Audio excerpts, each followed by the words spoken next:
วันสังขารหลวงปี2026นี้กงกับวันอังคารวันที่4เมษายนแฮม12ค่ำเดือน5ปีมะเส็งพศ2568แม่นมื้อทับอิฐของการเฉลิมฉลองปีใหม่ลาวในมื้อนี้ประชาชนจะมีการห่างหากะเกี่ยมดอกไม้เครื่องหอมปัดกวาดเงินซานให้สะอาดงามตาแต่งผ้าข้าวผ้าส้มผ้าหวานไปถวายเพลแด่พระสงฆ์สามเณรอยู่ตามวัดวาอาราม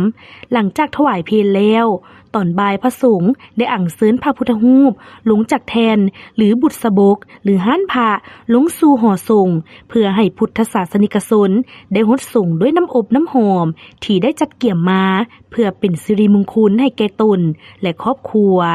หลังจากส่งพระอยู่วัดแล้วก็กลับเตามือเฮือนเพื่ออาราธนาพระพุทธรูปคู่เฮือนลงจากห้านหิงมาฮดส่งและขอพรให้เป็นมงคลแก่เงินซานของตนอีกด้วย